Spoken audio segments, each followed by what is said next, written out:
Bismillahirrahmanirrahim. Alhamdulillahirabbil alamin. Wassalatu wassalamu ala asyrafil anbiya'i wal mursalin nabiyina Muhammadin wa ala alihi wa sahbihi ajma'in. Allahumma 'allimna ma yanfa'una wanfa'na bima 'allamtana. Allahumma faqihna fid din wa 'allimna at-ta'wil wa zidna 'ilman ya rabbal alamin. Rabbi syrah li sadri wa yassir li amri wahlul 'uqdatam min lisani yafqahu qawli. Subhanaka la ilma lana illa ma 'allamtana innaka antal alimul hakim. Wala haula wala quwata illa billah. Alhamdulillah, syukur kita pada Allah SWT dengan limpah rahmatnya. Malam ni kita dapat lagi sambung pengajian kita, kitab Al-Lu'lu' wal Marjan. Seperti yang kita sebut pada minggu yang lalu, malam ini kita akan mula masuk kitabun nikah. Haji itu ada lagi, panjang lagi. Lepas tu kita sambung lepas raya puasa lah. Panjang umur ada rezeki, lepas raya puasa. Sebab suasana tu, suasana dia tu haji ni dia kena lepas puasa tu dia baru itu. Jadi kita masuk kitabun nikah. Kitabun nikah ni, asal mana nikah ni maknanya berkumpul, bergabung dan juga masuk. Orang Arab kata tanahakatil asjar, pokok tu dia masuk. Maknanya jula hak ni dia masuk dalam hak ni. Mana kalau kita tanda rapak-rapak tu, dia jula tu masuk dalam jula hak lain. Jadi sebab itulah orang tanda pokok ni tanda jauh-jauh, tak tanda rapak. Yang dikatakan nikah ni adalah satu akad, satu akad ataupun satu perjanjian yang dibuat antara dua orang, lelaki dan perempuan,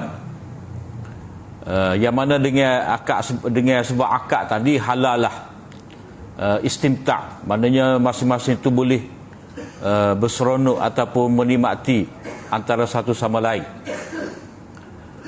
dengan tujuan untuk mendapatkan keturunan dengan cara yang disyariatkan. Maknanya satu bentuk akad lah. Akad ni mana kontrak, perjanjian. Ya ayyuhallazina amanu aufu bil uqud. Wahai orang-orang yang beriman, sempurnakanlah janji-janji. Mana kita ambil dia sebagai isteri ataupun kita terima dia sebagai suami ilal abad, untuk selama-lamanya. Jadi dia tidak boleh ada niat untuk bercerai, berpisah ataupun tera. Nikah ni tera dulu, dia kena jadi. Dan tidak boleh ada penetapan tempoh. Sebab kalau ada penetapan tempoh tu dipanggil nikah kontrak. Nikah atas perjanjian untuk bercerai, ataupun dalam istilah syaraknya dipanggil nikah muta'ah. Nikah muta'ah, nikah untuk berseronok. Jadi nikah muta'ah ni cara amalan yang diamalkan oleh pokok Syiah. Nikah 3 bulan ke 2 bulan ke semalam ke, itu akad ia batil, sesat. Jadi akad nikah ni menghalalkan hubungan antara suami isteri. Kemudian tujuan daripada perkahwinan ni, syariat telah menetapkan kepada kita boleh berkahwin. Kenapa? Kerana pada perkahwinan tu banyak mempunyai faedah, manfaat, kemaslahatan. Sama ada kemaslahatan jiwa, kemaslahatan agama, kemaslahatan sosial masyarakat dan sebagainya. Jadi kita boleh sebut antaranya, yang pertama, faedah daripada nikah ni keturunan lah. Keturunan, sebab baqaun nasli, kekalnya keturunan ni adalah maksud daripada maqasid syariah, salah satu daripada maqasid syariah. Sebab syariat yang Allah Ta'ala turunkan itu, dia menjaga bertujuan untuk menjaga 5 perkara. Jaga agama, jaga nyawa, jaga keturunan, jaga akal dan jaga harta. Jadi kalau kita belajar dalam bab syariat ni, segala hukum-hukum yang Allah SWT syariatkan untuk manusia ni, ada peraturan-peraturan, semua tu bertujuan untuk menjaga 5 perkara. Dia panggil daruriyat al-khams. 5 yang menentukan survival kehidupan manusia. Kalau tak ada ni, punah, porak peranda kehidupan manusia. Jadi jaga agama, akidah. Manusia ni mesti ada akidah. Benar dalam akidah dia. Kena jaga nyawa. Nyawa. Mana setiap daripada kita ni berhak untuk hidup. Orang lain tidak boleh membunuh. Kecuali dengan ada sebab lah. Dan sebab tu sangat sedikit saja. Mana orang tu boleh bunuh orang lain, ada beberapa perkara saja. Antaranya kes sebagai bunuh balas. Orang tu bunuh orang ni, maka dia pun dibunuh. Kemudian nak jaga keturunan. Nak jaga keturunan lah disyariatkan berkahwin. Kemudian nak jaga akal. Supaya boleh mikir. Supaya sempurna akal. Supaya akal ni tidak rosak, maka diharamkan arak. Dianjurkan supaya kita belajar, berfikir apa semua tu untuk jaga akal. Dan yang terakhir nak jaga harta. Jadi tujuan utama perkahwinan itu adalah untuk zuriat, supaya berkekal umat manusia. Sebab Allah Ta'ala telah cipta dah dalam diri manusia ni ada syahwat. Dengan sebab ada syahwat ni lah akan menggerakkan manusia untuk ada anak. Jadi anak tu sendiri memang satu keinginan untuk ada anak tu, memang satu fitrah manusia. Kalau dia tak ada anak ataupun dia tak senikah, ke mana pun dia cari anak kucing kot. Tak boleh gidah manusia. Dia nak satu benda tu untuk sesuatu untuk dia nyatakan saya dia.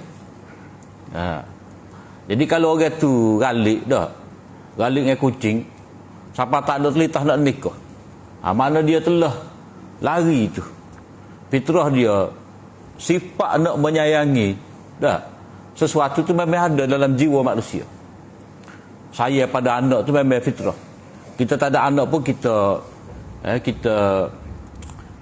saya anak saudara kita, tak boleh lagi dah, mesti ada sesuatu tu untuk kita tumpahkan kasih kita. Jadi fitrah untuk ada anak ni adalah satu benda yang tidak dapat dinafikan. Yang kedua, untuk kawal syahwat. Untuk kawal syahwat. Jadi bagi melengkapkan maksud untuk ada anak ni, ada zuriat keturunan ni, Allah Ta'ala pasal. Allah Ta'ala letak dalam diri kita ni keinginan syahwat. Keinginan syahwat, iaitu nak kepada perempuan. Tak boleh lagi dah. Kutub utara, kutub selatan, dah mesti berani. Tak boleh. Jadi kalau kita tengok perempuan, lelaki tengok perempuan macam tengok kakung, dah, tu jelah ada masalah. Mana tengok perempuan tu mesti ada tarikan, tertarik. Lelaki tertarik pada perempuan, perempuan tertarik pada lelaki. Itu memang fitrah, sifat yang Allah Ta'ala sediakan dalam diri kita, supaya dengan ada minat inilah dia akan mendekati perempuan. Dia akan mendekati perempuan, maka dengan cara itulah dia berkahwin dan dapat anak. Syahwat, ada syahwat. Cuma syahwat ni bila ada, maka saluran dia tu Allah Ta'ala cipta lalu saluran dia, saluran untuk melepaskan syahwat dia, syahwat kelamin. Dalam diri manusia ni ada macam-macam syahwat. Zuyyina linnati hubbus syahwati minan nisa wal banin wal qanatir wal muqantarati minaz zahabi wal fiddah. Panjang senarai yang Allah SWT sebut. Memang manusia ni ada dalam diri dia tu kecintaan kepada syahwat, keinginan banyak kepada perempuan, anak pinak, emas, perak, kepada ladang, tanaman, ternakan, perniagaan, macam-macam, pinggan makuk. Semua tu benda-benda yang menjadi syahwat kepada manusia, keinginan nak pada rumah, nak pada tanah, Memang lagu tu dah. Sebab manusia ni dia akan jadi manusia bila ada syahwat tadi. Sebab dia ada hajat, dia ada keinginan, maka dia perlu menyempurnakan hajat dia tadi. Katalah dia nak makan. Dia nak makan, maka dia akan carilah. Akan cari sesuatu untuk dia makan. Maka dengan sebab itulah manusia dia cucuk tanah, dia berburu, dah. Dia memancing kau gapo kau, dia akan buat kerja. Ya. Pokok tinggi pun dia sanggup ukah. Sebab dia nak dapat hasil. Kadang-kadang dia tanam pokok, tunggu sebab nak dapat hasil. Ya. Orang tanam padi, berekar-ekar. Ya. Berapa relung padi dia tanam. Sebab itu makanan dia. Jadi dia nak makan, maka dia perlu kepada usaha. Jadi ada keinginan untuk makan, keinginan untuk berkeluarga, keinginan untuk berkelamin apa semua ni, memang Allah Ta'ala sediakan untuk manusia. Dan bila ada tadi, perlu dikontrol lah, dikawal. Ada tu supaya guna dengan sebaik-baiknya. Sama juga dalam diri manusia ni, dia ada sifat marah. Sifat marah. Sifat marah ni tak molek. Nabi kata la taghdab, jangan kamu marah. Tapi sifat marah ni dia kena ada juga. Hak Nabi larang tu marah yang melampau. Jadi kita ni dikehendaki supaya ada sifat marah ni pertengahan. Kalau lebih sangat, dia jadi macam binatang buah lah. Backing. Rimau tu cara nak terkait orang. Tu sifat, orang panggil sifat sabun ayah. Sifat liar, backing. Nak menerkam. Jadi kepada manusia, sifat backing tadi dia kena pergi kepada peringkat sederhana. Yang mana ia akan melahirkan sifat syaja'ah, berani. Berani. Dah. Jadi kalau tak ada sifat marah langsung, dia akan jadi dayus, pengecut. Dah. Orang cuek bini kita, orang cuek adik kita awak tak tahu. Kita sengih ya. Dah, poi putih lah. Kalau sama dia tu salah gitu je. Dah. Tapi kalau laki perempuan, dia siung pipi lah, gapo lah, siung tangan lah. Hak tu laki tengok gitu je. Bini dia orang siung, dia siung bini orang, itu tak ada maruah. Tak ada rasa cemburu, tak ada rasa nak marah. Jadi manusia ni dia mesti menyempurna keadaan dia tu, sederhanakan antara backing kelajak seperti binatang buas, dan tak ada langsung sifat marah, dayus, takut, pengecut, cara nak lari daripada orang ya. Sifat tikus. Jadi hendaknya ada berani. Berani. Jadi berani ni, bila kata berani, dia tak guna tu kalau berani ni tengok keadaan. Sama juga manusia ni, dia ada syahwat. Dia ada syahwat dia. Dan syahwat ni, kalau tak ada syahwat, masalah juga. Tak ada gapo, tak ada gerang. Dah, orang ajak bini kau pergi majlis nikah kau, dah, tak ada perasaan. Tak sebini. Dah, tak sebini. Berat lagi minat pada hak sejenis pula. Tu sosial lah. Jadi manusia ni dia mesti ada syahwat. Dia tak boleh terlebih pula. Bila terlebih pula ni, eceh kata, eceh kosi. Jadi syariat andanya dia kena ada iffah. Iffah ni maknanya orang tu menjaga maruah diri dia. Dia tahu nak letak mana benih dia. Dia tahu manakah dia nak melepaskan keinginan dia. Maka di situ syariat menetapkan untuk dia berkahwin. Jadi bila dia berkahwin, maka dia dikira sebagai orang afif. Dia jaga kehormatan diri dia, iffah. Jadi syahwat dia tak salah. Hendaknya kita kontrol. Jadi nak buai tak boleh. Nak buai tak boleh, Nabi tak boleh. Orang dulu dia buai syahwat. Sebab nak suruh gagah hamba abdi dulu, nak suruh gagah buat kerja ni tak timbul soal nak bini kau gapo kau. dia kerak tu. Dia pecah batu. Lagu mana tak tahulah, dia panggil kasi. Bahasa standard kita ni kembiri. Kasi dia panggil. Pecah batu. Jadi tak ada syahwat. Bila tak ada syahwat, dia boleh buat kerja lah, gagah. Kalau kambing, orang perah kambing, dah nak suruh gemuk, boleh buat suruh gemuk tu, dia kasih. Jadi Islam ni dia tidak memusuhi syahwat yang ada dalam diri kita. Bukan nak sepecah pun, tapi guna dengan sebaik-baiknya. Cara dia berkahwin. Sampai 4 orang boleh nikah serentak. Itu syariat. Ayatnya syariat ni dia meraihkan keinginan manusia, gaya kita. Keinginan kita tu syariat benarkan untuk kita berkahwin dalam satu masa ni 4 orang. Pas perempuan apa dia seorang je. Tu memang fitrah dia dah. Sebab hak asal perempuan dia nak seorang je. Dia pun kalau boleh, hak tu lelaki tu dia seorang. Tu lelaki dia. Dia seorang je.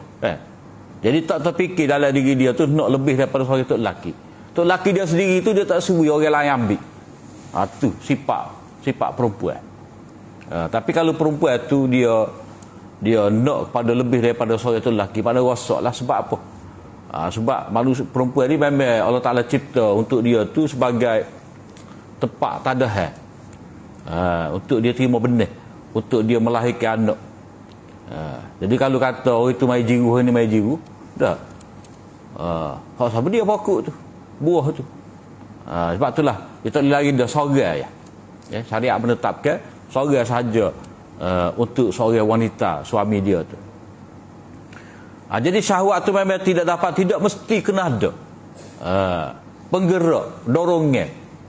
Kalau tidak, katalah tua minta dengan kita 10,000, 12,000, 15,000.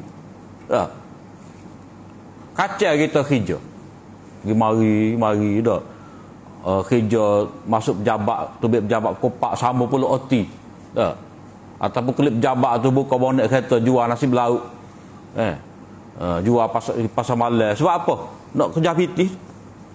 Maknanya bila kita nak kepada sesuatu, ada keinginan ni, maka kita buat kerja. Dorongan untuk berkahwin.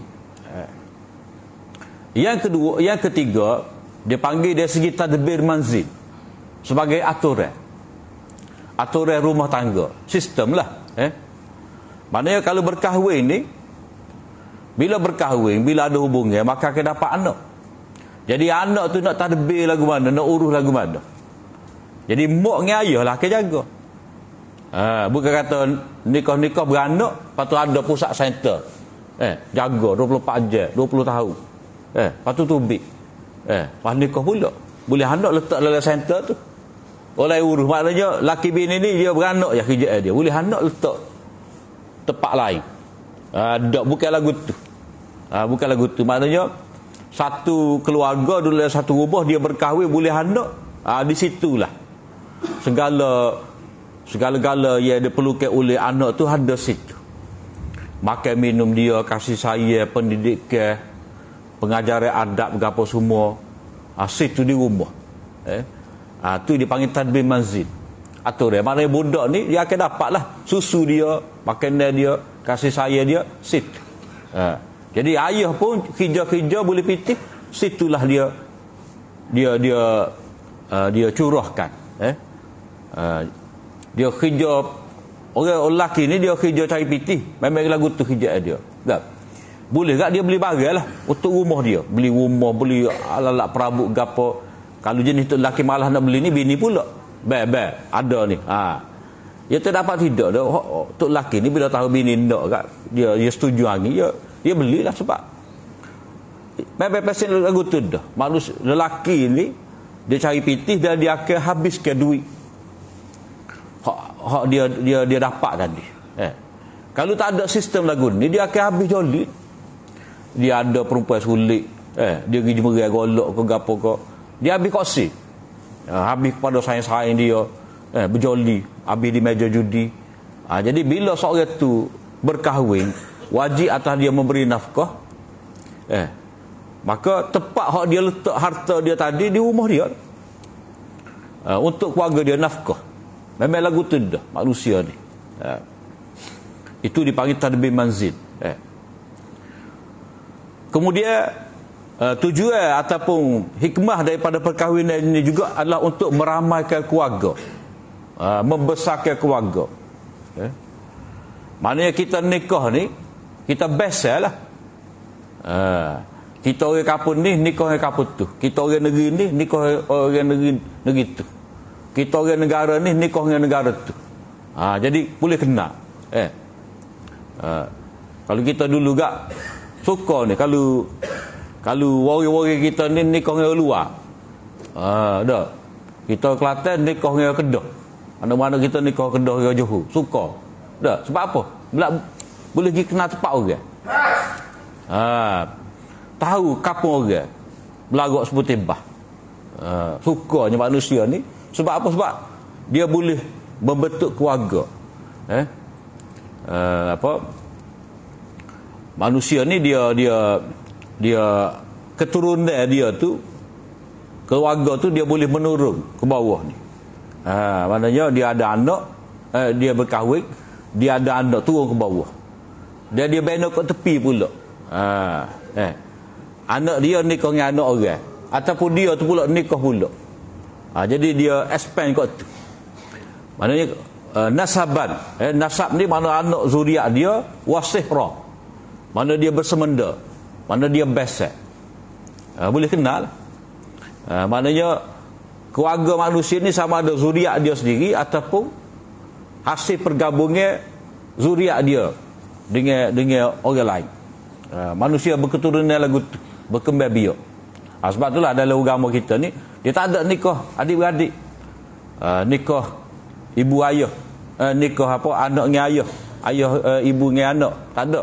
Tapi dalam agama tertentu ada.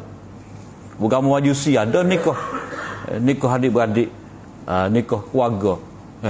Ni rosaklah. Kalau dia nak buat dalil dengan zaman Nabi Adam, tak boleh. Sebab Nabi Adam ni pertama syariat dia tu tak serupa dengan syariat kita. Yang kedua, Nabi Adam nak best dengan apa dia? Nak best dengan apa dia? Dengan budi tak pernah sabar. Tak. Jadi tentu sekali anak-anak Adam tu dia saling berkahwin antara mereka. Cuma kita kena pastikan riwayat lah. Ada kata Hawa ni setiap kali dia beranak tubik pasal. Jadi dua beradik hak tubik sekali tu, dah hak ngandung sekali tu dia tak boleh nikah sama dia kena nikah dengan pasangan hak lain. Tu cara zaman Nabi Adam. Ada riwayat kata gitulah, riwayat sahih wallahu alam lah. Kita tak kaji lagi. Tapi dari segi munasabah jala juga. Jadi anak-anak Adam ni dia berkahwin, maknanya pasangan kembar lain-lain. Bukan pasangan kembar dia tu sebagai pasangan kahwin dia. Jadi dengan sebab perkahwinan ni, maka ramalah waris-waris kita, kasratul ashirah, ramalah anak beranak kita. Jadi kadang-kadang kalau kita pergi Mina tu rupa-rupanya waris kita juga ada situ. Waris juga. Cuma oleh kerana buka tanah Felda, dah pisah lama, tahu-tahu anak beranak. Tu maknanya dapat menghubungkan kembali keluarga yang berjauhan. Kemudian yang seterusnya, faedah daripada perkahwinan ni mana dapat membuktikan kita ni seorang yang berjuang, bersungguh-sungguh. Maknanya kita ada kesungguhan ni, mujahadatun nafs, bersusah payah. Bersusah payah lagu mana? Seperti kita sebut tadi lah. Kita nak nikah, tok tua minta 20,000 sebagai mas kahwin. Nak buktikan kita ni jolak ke tidak, nak anak dia sedia ke tidak. Kalau dia mari, kalau kita mari pada dia tanya kita, dan mana nikah dengan anak kawan, ada berapa binti? Kata tak ada, kita cari tu hari lah rezeki tu. Dia tak wi demo. Apa dia nak wi? Dah. Sebab apa? Sebab sebelum kita nak terima tanggungjawab anak orang ni, diri kita ni terurus ke tidak. Mana kalau seorang lelaki dia pandai cari pitih ke tak, ada kesungguhan ke tidak, dia kerja tu penting. Dia buat kerja gapo tu suku, kerja tu penting. Mana kalau dia duk bawa dagu, bawa dagu ayah dia, celah tiap mak dia, anak manja tak boleh, tak boleh. Semua tu dana papa mama, tak boleh, tak gerak. Sebab ayah dia akan mati, mak dia akan mati, dah dia nak pegang anak orang. Jadi syariat menetapkan mesti ada mahar.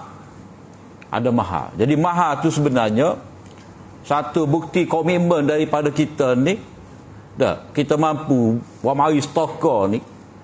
Dah stoker ni mana kita ipu pitih, kita kerja ipu pitih boleh buat mari stoker.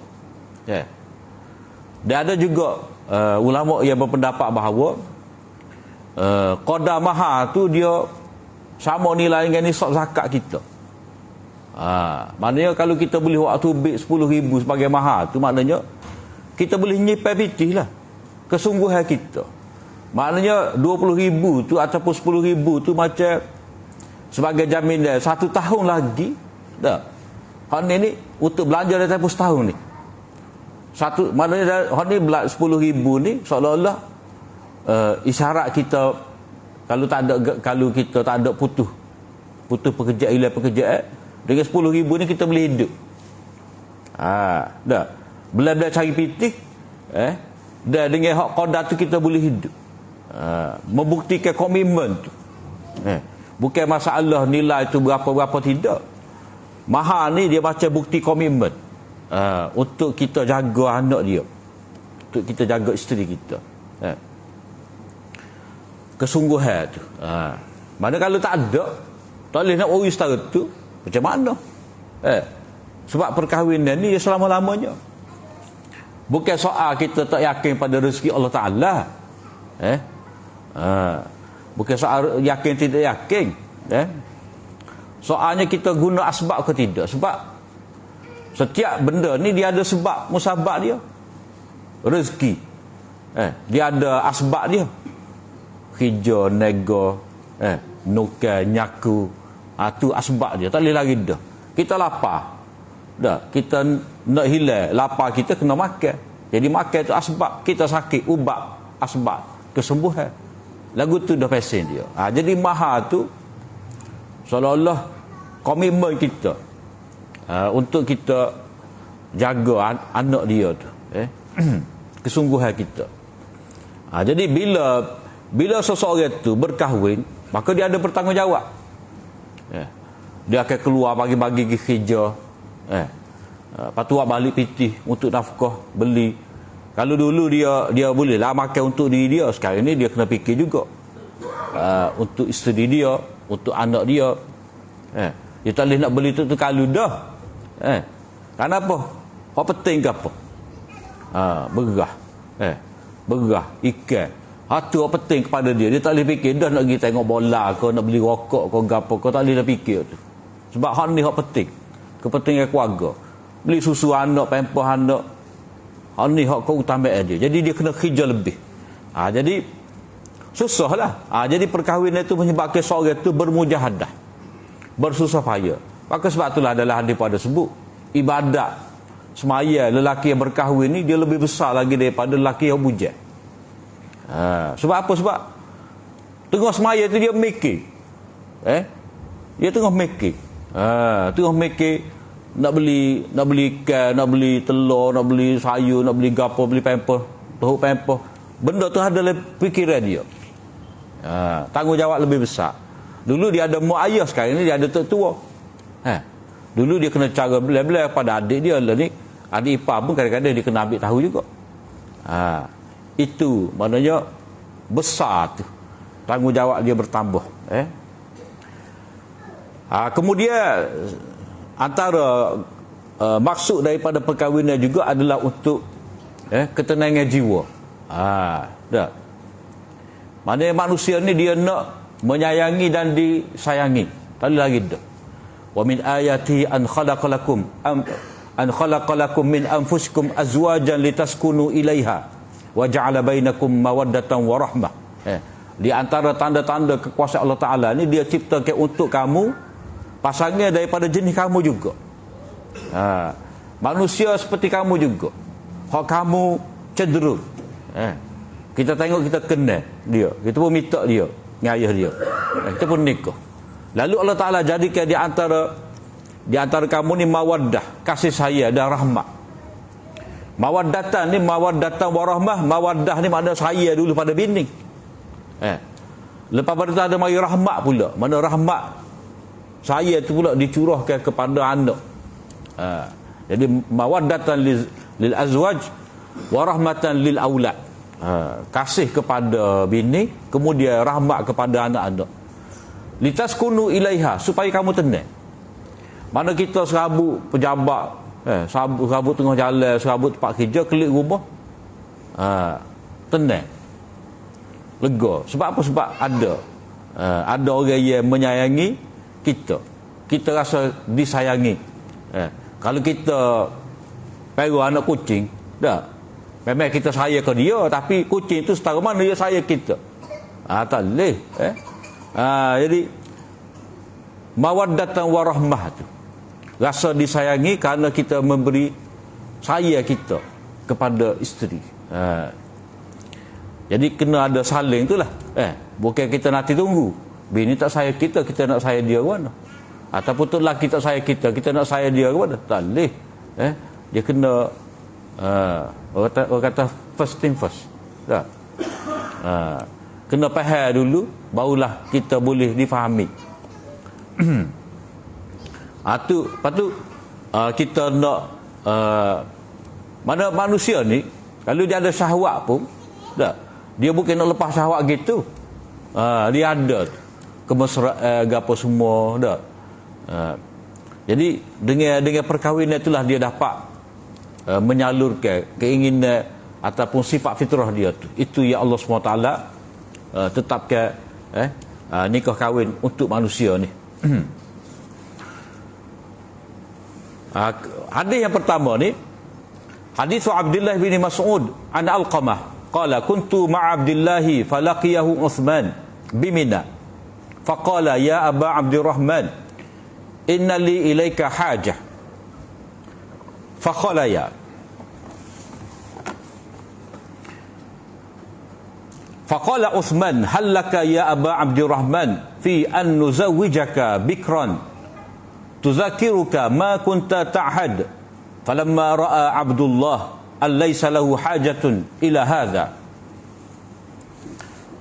faqala ya Alqamah fantahaitu ilaihi wa huwa yaqul ama la in qulta dhalika laqad qala lana an-nabiy sallallahu alaihi wasallam ya ma'syara asy-syabab man istata'a minkumul ba'ah falyatazawwaj wa man lam yastati' fa alaihi bis-shaum fa inna lahu wija'. Hadis ni hadis Abdullah bin Mas'ud. Jadi riwayat daripada Alqamah, kata dia, aku bersama dengan Abdullah bin Mas'ud, lalu dia bertemu dengan Uthman, yakni Uthman bin Affan di Mina. Mana kira-kira musim haji lah. Sebab Abdullah bin Mas'ud ni dia berada di Kufah. Berada di Kufah. Jadi Sayyidina Uthman ni dia khalifah di Madinah, pusat dia. Tak? Jadi bertemu di Mina. Jadi kira-kira musim haji lah ni. Jadi Uthman tu panggil Abdul Rahman, aku ada benda ni nak kecek kamu ni. Maknanya dia nak suruh Alqamah ni berundur. Tak? Dia nak erat Abdullah bin Mas'ud ni ke tempat lain, nak kecek satu benda. Fakhalaya, lalu mereka berdua bersendirian, mana tak ada orang ketiga.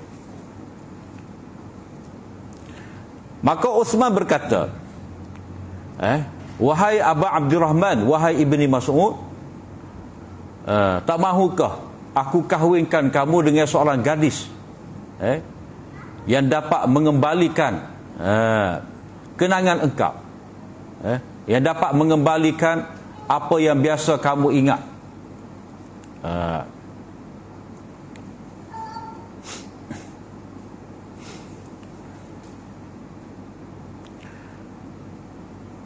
Falamma ra'a Abdullah, bila mana Abdullah ni dia merasakan dia tidak ada hajat untuk berkahwin, jadi dia pun panggil saya, dia isyarat pada saya, mari. Mana Uthman tu pergilah. Dia kata, wahai Alqamah, dia kata, kalau kamu katakan demikian, maknanya tentang berkahwin ni, dah molek berkahwin, sepatutnya pada orang muda lah. Kenapa? Kerana Nabi SAW pernah bersabda kepada kami, wahai sekalian pemuda-pemuda, sesiapa yang di kalangan kamu ni mampu ada belanja untuk berkahwin, maka berkahwinlah. Sesiapa yang tidak mampu, hendaklah dia berpuasa, kerana puasa itu sebagai pemecah syahwatnya. Isa dah. Jadi cerita ni dah. Kita hurai tentang cerita ni dululah. Ni Sayyidina Uthman dia bercakap dengan Abdullah bin Mas'ud secara sulit. Jadi dia kata, aku ada kerja dengan kamu ni. Mana dia tak silah, Alqamah tu ada sekali. Jadi kecek dua tu. Kecek dua tu. Jadi pekoh di sini, dah. Pengajaran yang kita boleh ambil di sini, dah. Ada benda-benda penting mustahak ni. Kalau kita nak kecek dengan dia saja boleh. Tapi kena minta izin lah. Maknanya ada dua orang duduk dua tu, dah. Kita ni ada urusan, kita nak kecek dengan salah seorang ni, kita oyak lah. Semata ada benda nak kecek. Jadi kawan ni faham lah, maknanya dia tidak ada urusan ni, maka dia kena beredar lah. Lagu tu mana minta izin. Minta izin. Sama juga macam kalau kita tengok orang tu duduk molek kecek dua tu tak usah lagi lah. Melainkan kita minta izin. Dah, macam contohlah, biasa kan lepas maya atau email kecek dengan siapa-siapa tu adalah hal penting. Jadi kita ni kalau secara mana pun tak usah gaduh nak cuik tu email. Sebab tu email tu dia ada hak mustahak dia. Dah, biar dia selesai kecek dulu, barulah kita ada kerja kita. Dah. Jadi di sini perlu minta izin untuk bercakap dengan salah seorang. Sebab ni cara hak Nabi SAW ajar, macam dalam hadis tu, kalau kamu bertiga, janganlah dua orang tu berbisik. Dah. Kalau ada tiga orang, jangan dua ni bisik pula. Tak boleh, dia kena semua tu tahu. Kalau nak bisik juga kena cerita semula. Kena pergi kelai. Kemudian bapa dia ada hajat sampai kecek bersendirian ni, ini bab nikah. Mana bab nikah ni tak boleh buat gurah. Tak boleh buat gurah. Jadi kalau katalah dia duduk dalam majlis ramai-ramai, kita dia kata, bapa dah mau tak sini nikah lagi nya. Jangan tanya lagu tu. Sensitif. Jadi kalau kita nak tanya dia tu, kena tanya berjuruh molek. Jangan duduk cokek gitu. Malu dia. Malu dia. Jadi bab soal nikah ni sensitif. Tambah-tambah kalau dia tu ialah perempuan dah, ataupun lelaki ni dia senyap dah. Jadi tak bolehlah kita nak tanya dia ramai-ramai gitu, malulah dia. Jadi kena bisik dekat dengan dia. Ni tanya bila nak nikah. Tak nikah lagi. Jangan tanya lagu tu, tak boleh. Nak tanya gitu boleh. Kita kena cadar lalu. Ada anak kita, adik kita. Kalau tidak, tak usah berani lah. Wak bala. Kalau kita nak tanya gitu, biar ada dah. Lepas tu kalau dia kata tak ada piti, kita cadar dah. Boleh kita ibu demo. Dan nak nikah, kita boleh tolong. Jadi kalau kita tak boleh sediakan jodoh untuk dia, kalau kita tak boleh nak uruskan tentang perkahwinan dia, baik tak usah tanya. Tak ada pasal. Bala. Jadi Sayyidina Uthman ni tanya ni ada sebab lah. Mungkin boleh jadi Sayyidina Uthman ni dia tengok Abdullah bin Mas'ud ni tak dapat ceria, tidak terurus. Tak ada bini, bagaimana orang lelaki ni? Jadi dia pun menawarkan. Maknanya di sini sebagai seorang sahabat, dia mesti menggalakkan sahabat dan dia berkahwin lah. Tak boleh duk buja gini. Nanya. Makan minum tak terurus. Tapi Sayyidina Osman ni bijak dia. Dia kata, nikahnya bikr. Gadis lah. Tuzakiruka ma kunta ta'had. Mengingatkan kembali kenangan kamu. Maknanya, bila orang yang telah berusia ni nikahnya gadis, orang kata segangin semula, meremajakan semula. Dah. Sebab itulah kalau kita tengok orang kaya besar, supaya Ketua Menteri Sarawak ke, contoh, yang nikahnya muda, dah. Banyak piti tak apalah. Jadi nikah yang muda ni segangin. Maknanya yalah, jadi macam orang muda, semangat sikit, ikut gaya orang muda lah. Gimana seperti Nabi dengan Aisyah lah, bila nikah dengan orang muda ni, sebab itulah Nabi berlomba lagi dengan Aisyah. Jadi tua-tua ni tak berlomba lagi dah, tapi oleh kerana nikah dengan orang muda ni lain angin. Pakai baju tak lain dah. Kalau masa dia nikah tahun 70-an, 80-an dulu, gaya dulu. Tapi kalau dia nikah dengan budak 20 bulan ni, lain gaya. Jadi sahabat dia faham. Patut boleh kau nikah dengan janda? Boleh. Tengok keadaan lah. Nanti kita akan jumpa hadis Jabir ni dah. Dia nikah, Nabi tanya, mau nikah dengan janda ke gadis? Apa tak nikah dengan gadis? Dia kata, aku ada adik-adik. Lah mungkin duk main selambut dua tu. Sahah pula. Gitulah ayatnya, lebih kurang. Maknanya aku nak ni, bini aku ni boleh urus adik-adik. Jadi kalau nikah sama bayar dengan adik kita, duk main decok dua tu, kekailan tak ada, payahlah. Dia nak bini dia ni dapat menggantikan ibu dia, urus adik-adik dia. Jadi perkahwinan tu orang panggil perkahwinan atas dasar bertanggungjawab, bukan saja-saja suka-suka nak seronok dak. Tapi kalau orang tu ada peluang baca di sini, untuk nikah yang muda, nikahlah.